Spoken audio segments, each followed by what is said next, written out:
Катизма 3, Псалом 17. Ще те възлюбя, Господи, крепост моя. Господ е моя твърдиня и мое прибежище, мой избавител, мой Бог, моя скала. Нему се уповавам, Той е мой щит, рог на спасението ми и мое убежище. Ще призова достойния за поклонение Господ и ще се избавя от враговете си. Смъртни мъки са ме обхванали и потоци от беззакония са ме заплашили. Вериги адови са ме стегнали и мрежите на смъртта са ме оплели. В отеснението си призовах Господа и към моя Бог извиках. И Той чу от своя свети чертог гласа ми, и моят вик стигна до неговия слух.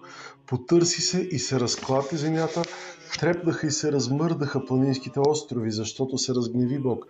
Дигна се дим от неговия гняв и от устата му огън пояждащ. Разпалени въглени се сипеха от него. Наведе той небесата и слезе, и мрак под нозете му. И седна на херовими, полетя и се понесе на ветрени крила. И мрака направи свое покривало, а сянка около себе си водния мрак, въздушните облаци. От блясъка бягаха пред него облаците му, град и огнени въглени. Загърмя Господ в небесата и Всевишният издаде своя глас. Град и огнени въглени. Пусна стрелите си и ги пръсна, множество мълнии и ги разсипа. И явиха се водни извори и се разтвориха основите на вселената от страшния глас Твой, Господи, щом духна духът на Твоя гняв. Той протегна ръка от висинето и ме взе и извлече ме из многото води. Избави ме от силния ми враг и от онези, които ме мразеха и бяха по-силни от мене. В деня на моето нещастие те се дигнаха против мене, ала Господ беше моя опора. Изведе ме той на просторно място и ме избави, защото благоволи към мене. Въздаде ми Господ по моята правда, по чистотата на моите ръце ме възнагради. Защото аз пазех Господните пътища и не бях нечестив пред моя Бог.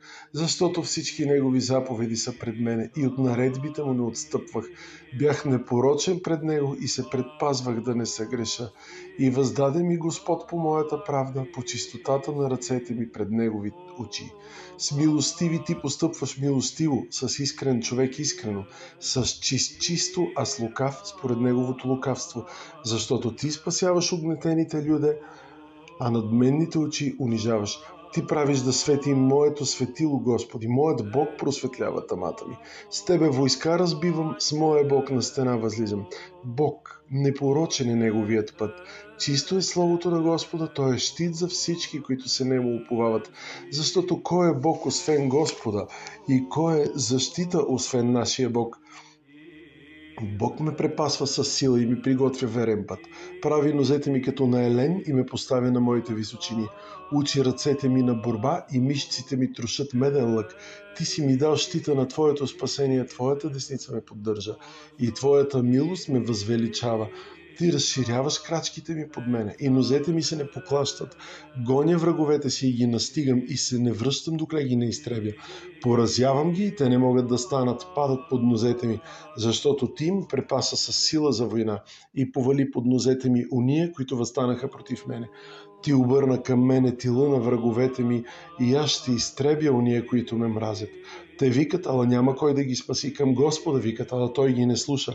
Разсявам ги като прах пред лицето на вятъра, тъпча ги като улична кал. Ти ме избави от народния бунт.